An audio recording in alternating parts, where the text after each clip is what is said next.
Meigs County residents, I have an important message that I want to share. You know, in the 15 years I've lived here, I've observed a lot of things. And the one thing that always comes up again and again is there's two classifications of people in this county: the haves and the have-nots. Now, before I begin to explain that, I want you all to know I hear you. I've listened to you. I've heard you say that this department or this organization or this elected official or this business treated you like a POS. And you got frustrated and didn't know what to do. And I'll be frank, at first I thought it was just angry people, over exaggerating and embellishing. But then I experienced it myself, again and again and again. And I can tell you, as a man who lived his life not in this county, but came here to retire, I can tell you what's going on and why it's going on. And I can tell you that you've been right the whole time. And after I'm done, I'm going to tell you how to fix the problem. Because in this county, we have two social classes. Not rich or poor, not good or bad, the haves and the have-nots. First of all, you have to understand, Meigs County is a poor county. So the cream of the crop each year that graduates high school, they go on to higher education or technical schools, and they create a trade. But no matter what, my point remains the same. The cream of the crop that is raised in this county leaves to make their money elsewhere because there's no real money to be made in Meigs County. Unless you're one of the haves. Now, when I say haves, I'm saying all the ones that are left in this county that are in positions of power, like elected officials, from your judges and lawyers right on down to your, crossing guard, whatever, whoever's elected. Those people and all the ones that fill the quote-unquote white-collar jobs in Meigs County. All those people that stayed here despite their higher education, they are what the farmer would call the second cutting of the hay. They're not the cream of the crop. Remember, the cream of the crop already left. So the ones that we're all dealing with as just regular citizens are the best of what's left. And personally, I can tell you, I have found each and every one of them lacking in some way. In many cases, it's the moral fiber that they lack. I've had a police chief stand right in my face and lie to me. I've had a fire department chief tell me I couldn't support the fire department if I was going to go around complaining about fire code violations. I've had the county prosecutor tell me that he was only interested in handling felonies for the sheriff's department. I had the mayor hang up on me because he just no longer wanted to talk about truth. I've had law enforcement threaten me with retaliation. I've had county commissioners simply ignore me and not return my calls. I've had local business come here and destroy my property and then toe the company line right across my feet to try to blame me for it. It never ends. And once I got involved with figuring out just what the hell's going on, what I uncovered was this place is a swamp. The reason you have so much issue getting treated fairly is because every office you walk into in Meigs County, Jenny is cousins with Mike over there. And Mike went to school with Bill. They used to be old four-wheeler riding buddies. And Bill, his father-in-law, is best friends with Richard. So any government office you walk into does not run efficiently because everyone wants to make zero waves because they're all high school buddies or relatives. So they have developed their own protective system in which they protect each other and their office and their paychecks while treating the citizens of Meigs County like nothing more than poor, uneducated, tax dollar creating sheep.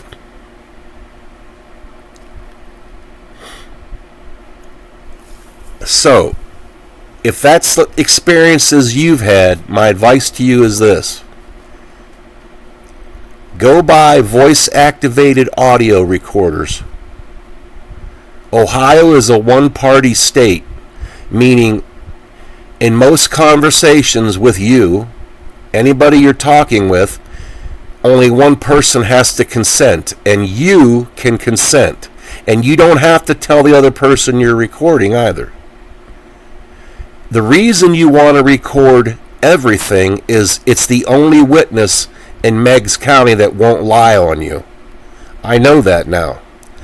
I had a cop stop because I was pulled over on the side of the road writing down music lyrics. He was a cop that I thought was a really nice guy, and he is. But he's also a cop. And when he knocked on my window, I jumped out of my skin because I wasn't aware of he was in behind me. And it started out great. He says, "Hi, I'm Officer blah, blah, blah, and I just saw you sitting here. I was afraid you were broke down. You okay?" I said, "Oh, I was just writing down these song lyrics trying to get home, and I'm going to look up this song." I even was courteous enough to show him my pencil and the words on the paper. Now, this cop should have ended it there. But because he's a cop, he has to turn everything into a crime. So, while standing 10 feet from my car door, he says, "Hey, it's no big deal, but I think I smell the odor of marijuana." I didn't even let him get the lie out of his mouth. I said, "Not in this car, you don't." And I said it with enough authority, he thought twice about his business.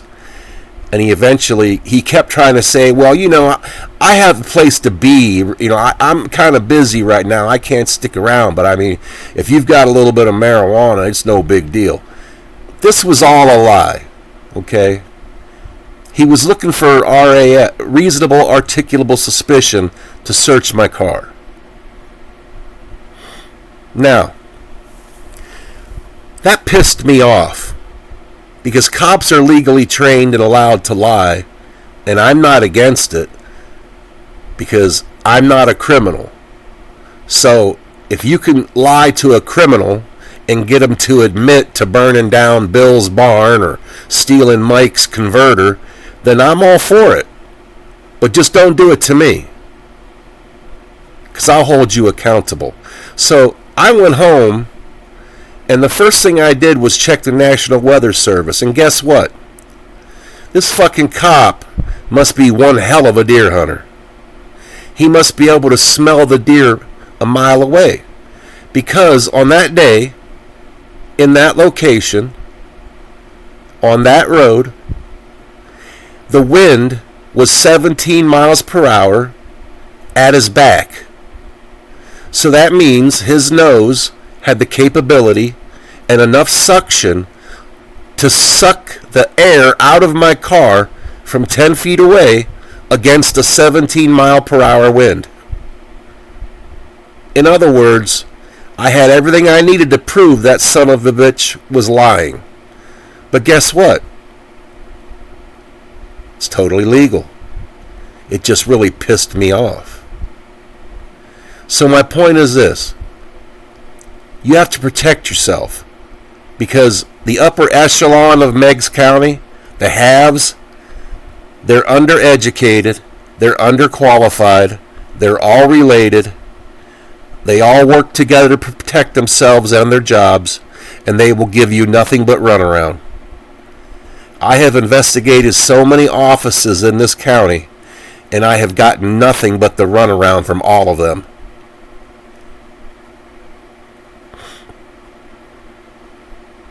I mean, I have been threatened with retaliation until I told them. One of them said, well, I'll just pull you over next time I see you. And I made the mistake of telling them, oh, I hope you do, because I have a bait van. And you know, ever since I made that mistake and let that little secret out, I ain't never been pulled over.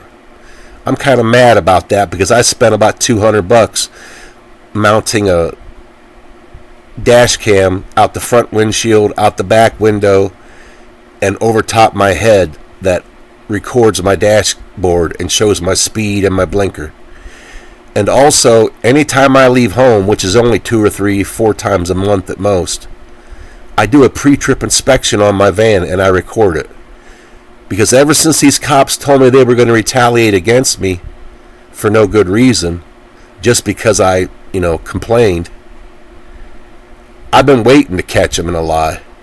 There's nothing I love more than destroying people with their own truth. Not because I'm a mean person, but because if you fuck with my life, just like the saying goes, show me the man, I'll show you the crime. No one in life is perfect. And in this county, nepotism and cronyism run rampant. Cronyism is when, instead of looking out for the people, you look out for your co-workers and buddies first. Nepotism is when a company hires so many people that are related, their diversity structure breaks down, and no one wants to report anything wrong because that's their cousin. And that's where we are in this county. My most recent encounter, as you're all aware, and some of you have asked me about, and that's the purpose of this video, was with a local pharmacy. And the issue was I was dispensed the wrong medications that I didn't order. They were my own medications. At least that didn't happen to me. But I made it public because it's a public health threat. If a pharmacist in a year filled 9 of my medications that I did not order, and when I spoke to her about why and how it happened, and she told me, I don't know how to fix it, at that point, I did what was the right thing and I made it public. Well, this generated a call from the owner that I did not ask for. And on this call, he didn't want to know about what happened. The only thing he wanted was to figure out what I had and what I knew so he could build a defense. That's what I believe. But I want to discuss a bigger issue. Something that I did not bring up to the state investigators. But I am going to bring it up to the state. I just have to figure out who to address it with. Because what I uncovered was a conspiracy. Let me explain to you. During the course of my complaint to the pharmacy about the 9 medications, I also brought up another issue that occasionally happens. I take a controlled medication. It's called alprazolam. And I told the pharmacist, and first I told the lady at the window, and then I told the pharmacist. I said, pharmacist lady, another problem I keep having is that every time I order my medication, my doctor has one that he has to call in, and when I come here to get it, you guys always say it's never here. And then I drive all the way back home, and my doctor says, yes, it is. And then I drive back, or I call back, and you say, okay, we'll have it ready in a day or an hour. I said, why does that keep happening to me? And she said, oh, when a doctor calls in a medication like that, that's controlled substance, we just keep it, but we don't fill it until you call it and request it. So you see, I had a problem. I was guilty of letting the problem go on too long because I never wanted to make waves because I know how busy they are. That was my mistake, and I told her that. And I said to her, oh, okay, well, now I have my answer on that. Now I know I need to call in and say, hey, go ahead and fill that. So that was it. That was the whole conversation. The conversation was never about that. That was just a sidebar. The conversation was about 9 medications filled erroneously. However, check this out. I got the call from the pharmacist as I asked. I asked to have her call me to let me know what happened, how it happened, who was responsible, and how we're going to fix it. Because obviously, a pharmacist who is filling my medications wrong could be filling your medications wrong. But during the conversation, she didn't really want to talk about that. She tried to say, actually, she didn't try to say it, she did say it. She said, you're just mad because you didn't get your Xanax. And when she said it, I'm thinking, what the hell is Xanax? And I don't take that. But I couldn't get a word in edgewise to even say that to her. And so I just let it go. You know, it wasn't important to me. I didn't know what she was talking about. She had already said other things that didn't make any sense to me, like blaming the error on phone calls and text messages. And I said, ma'am, I don't do any of that. I just call in on my landline, order my meds, I come down here, and you guys give me the wrong ones. So when she mentioned this Xanax and how I was mad, I just dismissed it. Well, then the very next day, the owner called me. And he, too, did not want to know about my issues or my problem with the 9 medications. He wanted to ascertain what information I actually knew and had against his employee to build a better case of defense. That's what I believe. However, he did say something that I have not forgotten, nor have I taken lightly. He, too, said to me, you're just mad because you were trying to get your Xanax. You didn't get it. And finally, when he said that, I'm like, wait a minute. She said that. And now he's saying that. Citizens, when 2 or more people get together and discuss something that's not true, that's called a conspiracy. You know, if you and I stand around and discuss how to rob the local bank, we're committing conspiracy. If a pharmacist and an owner talk on a phone about me and my controlled medication and trying to say that my whole gripe was over the controlled medication, that's a conspiracy. At no point did I have any issue with the medication. I just couldn't figure out what the hell Xanax is. So he was nice enough to let me ask the question, at least. She wouldn't. I said, sir, what is Xanax? I don't take that medication. He said, I'm not going to sit here and argue with you about it. And he hung up. Real professional.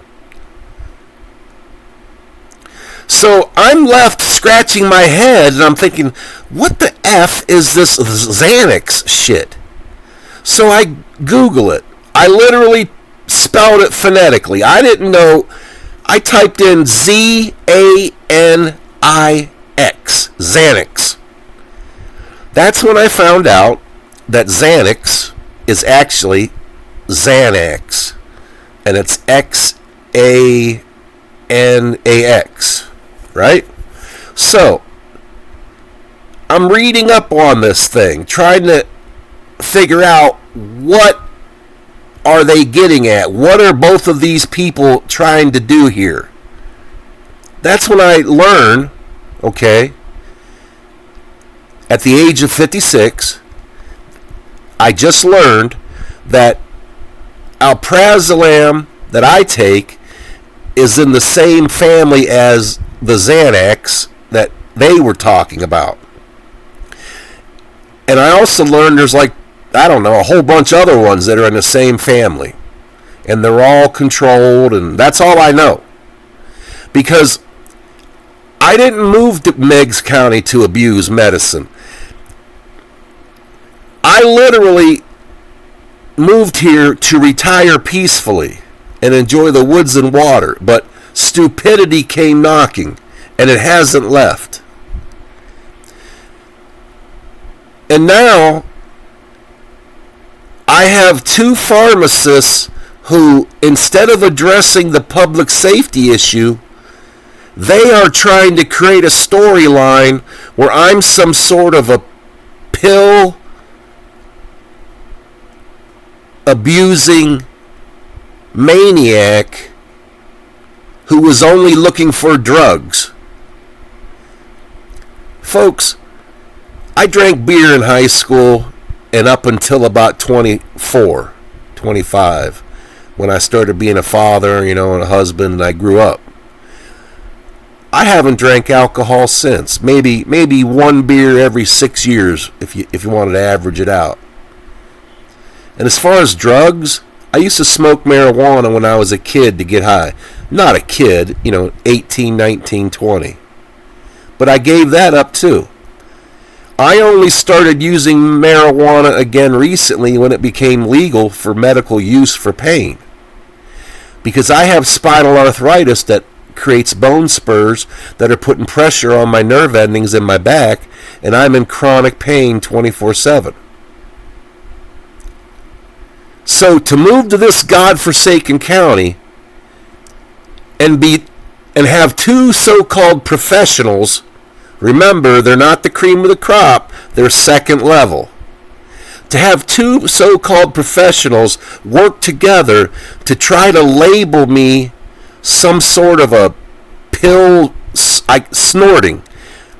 I did not know about people abusing subscription medication.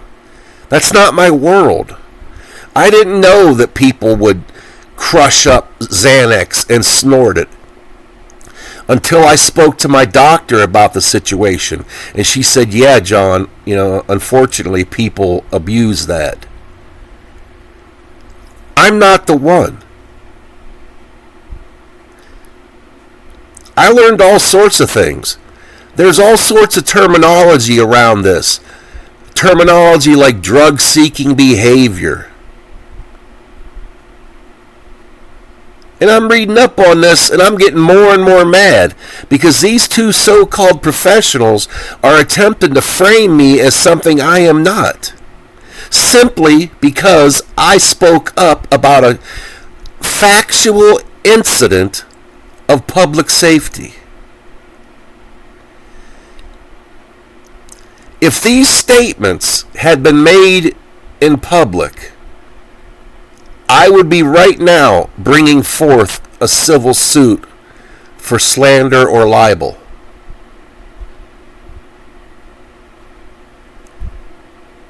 But that's not my point. My point is, all of you people that are in the area of the have-nots, like myself, like you don't have family that works in the police station, your cousin doesn't work in the lawyer's office, your mom didn't date the former mayor, you know what I mean? If you're not connected and this county's fucked you over and you have felt like you have no recourse, trust me, I understand. I know how this county works. They lie, they confuse you, they give you the runaround, they ignore your calls, they create false narratives. I've witnessed it all. I've experienced it all. I could ramble on for an hour about the things done to me in this county. I mean, I've had 4 different times when I had a very strong civil rights case to sue.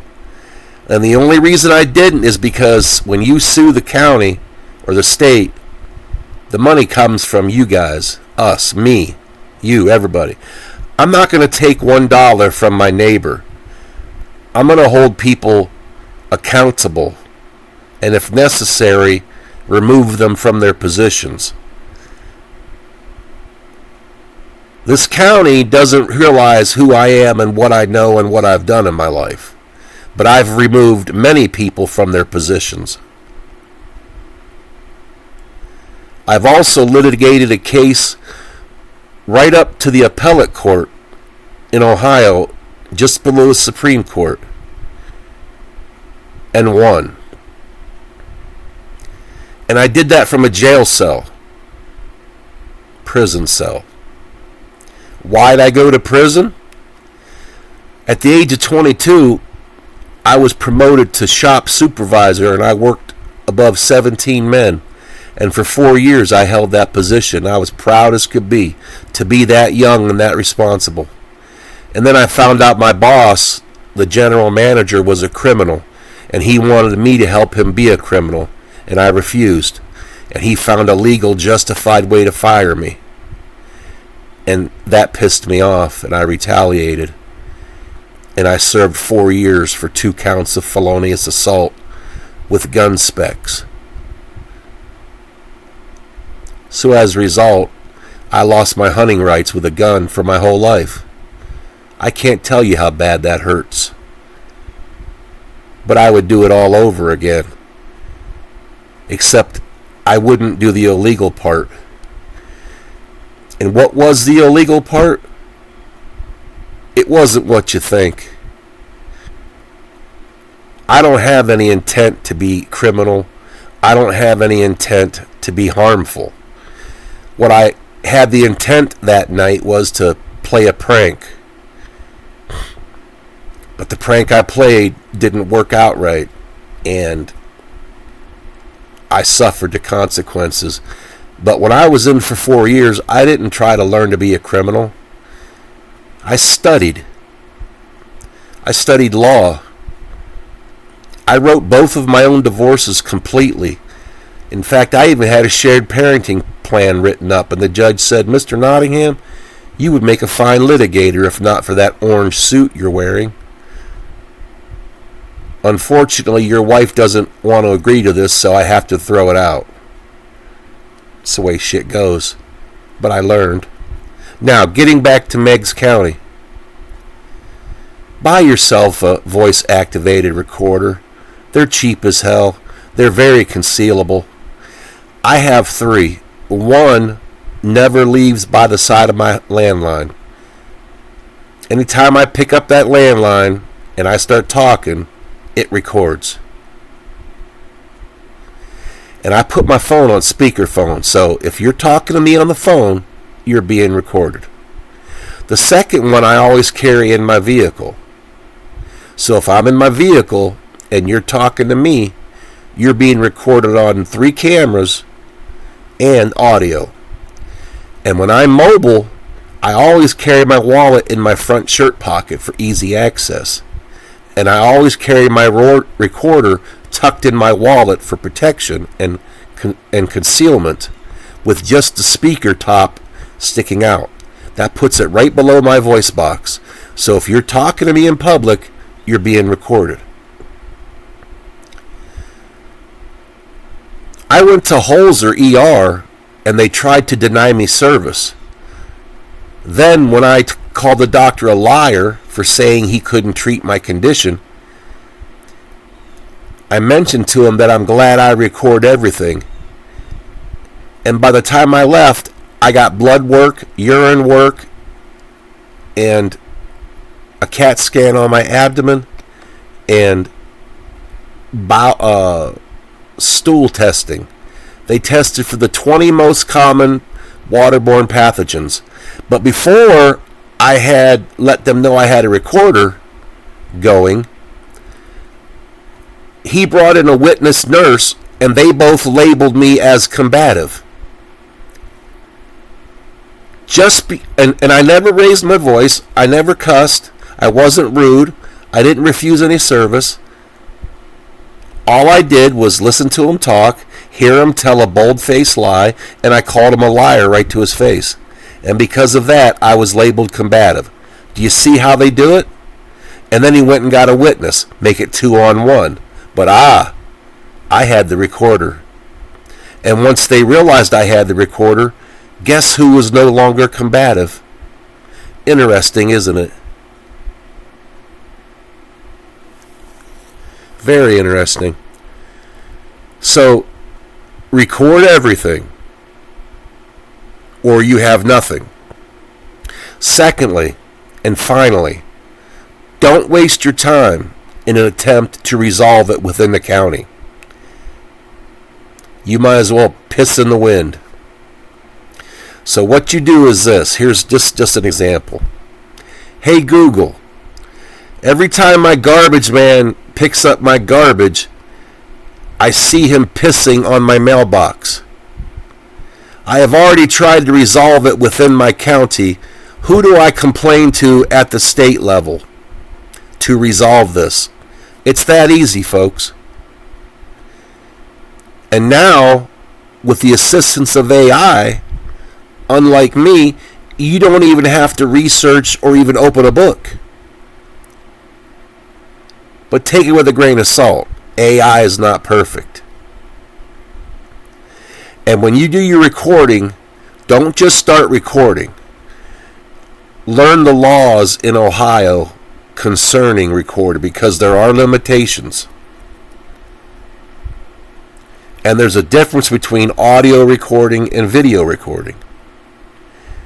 So you have to know the limits of the law in that regard. So definitely record everything, or it's your only witness. And definitely report everything to the state level, not the county level. This county will never resolve anything. After that poor person passed away driving into the Ohio River, I decided to find out how safe we were in this county with guardrails. I contacted the people in charge of the state roads and the people in charge of the county township roads, and they both assured me that as far as they knew, we were not missing any guardrails. So I left my home one day, and I didn't make it 150 feet before I encountered my first location where a guardrail was legally required and was not located. Now, how is it that the geography has not changed? It's not like mountains and hillsides change over 10 years. So in other words, how many people have been paid our tax dollars over the decades and centuries in this county? You know? I mean, most standardized regulations for guardrails occurred around the 50s. So we're talking like 70 years of getting it right. And yet, I didn't go 150 feet. And what I discovered was the entire road on both ends and everywhere. And when I talked to somebody in the department about that, guess what a smart-ass reply was? Well, what do you expect us to do? Put a guardrail on every road? I said, no, let's just start with where they're legally required. How's that? And they all said the same thing, which I caught on to. See, it's talking points. Just like the Democratic Party. You know how a lot of the Democrats are accused of always saying the same word, like racist or oligarch, you know. Republicans do it too. But I noticed that these people were doing it. And they all said the same thing, that they, quote, were not aware of any missing guardrails, but if I was, please let them know. You know what that was for? Gets them out of liability. Because little places like Meigs County and Pomeroy and Olive Township, okay, they're all protected by something called sovereign immunity. which basically means they generally decide whether or not you have a right to sue. Now, what do you think they're going to decide? And also, when it comes to the matter of the guardrails, as long as they can claim ignorance and not knowing the truth, they're free to maintain their sovereign immunity. Even if I could prove in court that there should have been a guardrail there for 70 years and every single one of them dropped the ball, if they can stand there and say that they just were not aware it was missing, they are scot-free. So how do you fix that? You go out, you document what's missing, you send a certified letter right to the office it belongs to, and make them sign for it. And now you have a legal record of them no longer having the option of playing stupid. This county lives on avoiding responsibility. It lives on misguiding the people.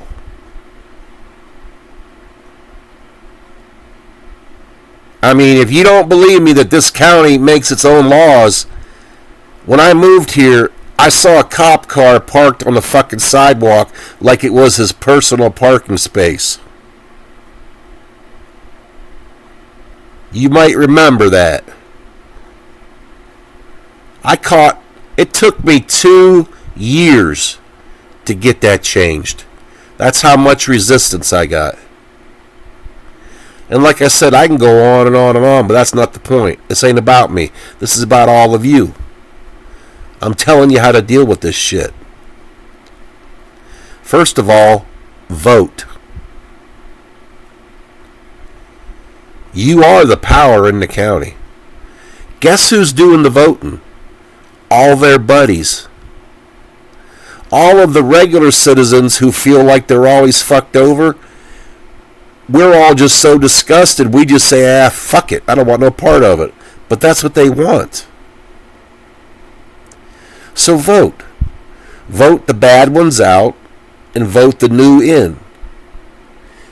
But I don't have much hope for this county because it seems to me like if this county had a family tree, it wouldn't have any branches. Everybody's related down here. But I'm not. I don't know anybody down here. And the only reason people are getting to know me is because of this shit. But I refuse to be victimized by a county that likes to victimize people. I hold people accountable. And you should too. Because this county will actively work together, conspire together to label you as something you're not, just to cover their own tracks. I've been labeled a bully. I've been labeled a fire hydrant destroying potential criminal by a judge. I made a FOIA request of the judge, who also happens to be a lawyer, and I requested the location of every flush hydrant in the county because I was doing an investigation against my water company. That judge took it upon himself to advise me that just because I made a FOIA request does not give me the permission to cause damage to the hydrants or trespass. I was offended like a motherfucker at that. And if it had been the 1700s, I would have walked into his office, removed the white glove from my left hand, slapped him across the face, and challenged him to a duel at sunrise for discrediting my good name. I couldn't believe that a person at that level of government would behave in such an asinine way.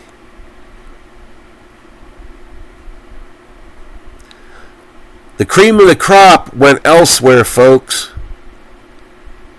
You're not the bad guys. I know that now. But you're the one they blame. It's always your fault until you make it not your fault.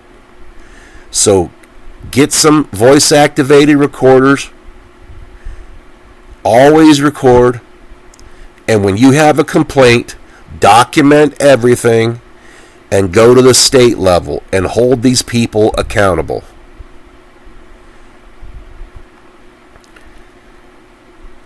And yeah, that's it.